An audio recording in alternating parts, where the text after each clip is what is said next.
One Hmm. other thing that was kind of cited in the article as well is talking about kind of the emergence of the short-term rental market in Right. Alaska. So, Hmm. Airbnbs, VRBOs, it's kind of hard to get reliable data on that Yes. because I mean it's all going to be gathered internally for Airbnb and these other big corporations. So it's not really publicly available information sometimes unless you want to go pay for like AirDNA or Yep. something like that. Yep. But Yeah, and you mentioned Air DNA. We searched high and low because we felt compelled to mention this in the article because not doing so it would seem kind of oblivious because it is out there, and a lot of people are talking about it. And generally, when we cite data in an article, we vet it and make sure that it's not an objective source that doesn't lean one way or the other. There's just nothing out there on the impact or the actual quantity of short-term rentals out there. The closest thing we found that would be useful was that AirDNA data, and what that showed us, that didn't tell us anything about the number of units or the impact. All it showed was the listings for Airbnb and Verbo in the second quarter of 2022, and then kind of subsequent quarters from previous years. Um, the data clearly show that there's been a significant increase in the number of listings from 2019, since before the pandemic. But what that tells us in terms of the impact, how it's displacing or not displacing longer term rentals, is something we really can't say. The most important data we did kind of pick out from the AirDNA stuff was that when you look at the number of listings by survey area, we were able to actually take the AirDNA data and tie it directly to a survey area. When you look at the numbers of listings, Anchorage has the most, but Kenai has a very close second. And when you look at the number of listings compared to the total number of housing units in these places, Anchorage has over 110,000 housing units. Kenai has about 30,000.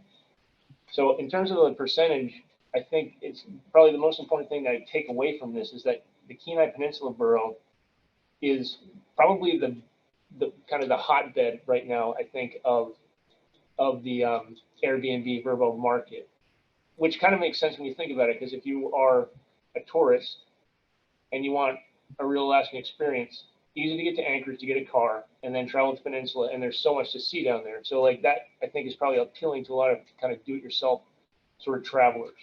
So when I saw that, it made a lot of sense. But it's interesting to actually see the numbers at work.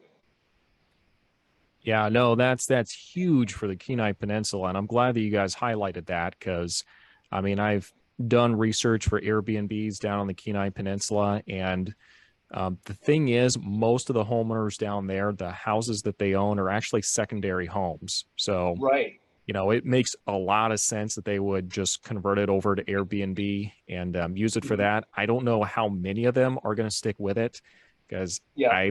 I kind of see the market getting oversaturated right now just because everyone's hearing the ads about, oh, easy money, easy money. You can just Mm-hmm. put some stuff out there and make like kind of a really easy blase kind of ad out there for Airbnb, and you just get mailbox money. But I think a lot of them are going to find out it's actually a lot more work than it's made out to be. Higher return and a lot more work.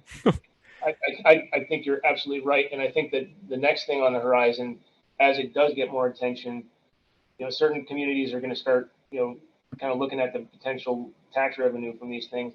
And I think that Sitka is starting to take some action, especially in Southeast Alaska, where you have so many, such high tourism population or large numbers of tourists. Yeah, Sitka is looking at kind of implementing some regulations to kind of get their arms around it. And I just heard today that Juneau's commissioning a survey to kind of quantify the presence in the market. So I think, yeah, regulation is going to be a theme that's going to be out there. I don't know, in Kenai, because you have such diversity there and different communities within Kenai. Tough to say what's actually being discussed out there. Yeah, I mean, I can kind of speak because I was actually looking at as an investment finding and purchasing an Airbnb property, and oh shoot, I'll just name names over in Seward. And Yeah. like absolutely like beautiful area and all that, but the issue they're running into is they have not really had a very growth friendly plan like really in decades, and so their housing market is like really small and condensed, and then you have 200 of those houses suddenly taken out of the market being used as Airbnbs. Uh-huh. And I mean, you start getting into local politics because most the, there's a very strong presence on the city council of people who are hotel owners from everything that I've been told. So, you Yeah, start getting into local politics, but you can definitely see how having a smaller market like that and then suddenly 200 of those houses are taken out, it suddenly becomes an issue if you're trying to find somewhere to rent. absolutely. Yep. Yeah. So we'll see how that continues to develop, and I'm actually very interested in hearing and kind of seeing what y'all find with your research, because I think we are going to see more regulation in Airbnbs moving forward, because let's face it, it's kind of been the Wild West for a little bit here as we figure it out, but eventually the rules are going to catch up. Yeah, absolutely. Yeah, we're excited to see what comes from this study that Juno's getting out there, and then yeah, I expect to see a lot more data coming out nationally and by community going forward. Yeah, is there any way, like, is there anyone I can talk to about that? Because I'm actually like personally interested in what they find, Um, but we'll you circle know, up later. How about that? yeah, that sounds good. No name specific, organizations. I mean, if you're looking for a specific area, anybody at JEDC or the city, but yeah, tough to say. Got it. Okay. Sounds good. Well, the next question I have then, because I mean, one thing that was brought up is we are seeing a decline in new construction for Mhm. multifamily starting back in 2014. So, can you talk about maybe some theories as to why we've seen kind of a decline in that new construction? You know, look, multifamilies have definitely kind of been, they definitely peaked, I think, in 2000, the late 2000s, and then they came off pretty high level, and then they bounced back a little bit in that 2014 timeframe, and they've been declining ever since.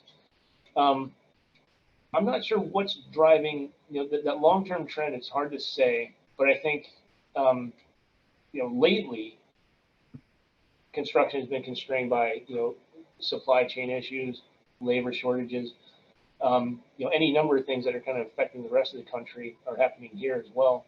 I think even if you wanted to build, you have a hard time finding the labor to do so. But yeah, the long term trend is interesting. I don't have a very good sense of what's driving that longer term.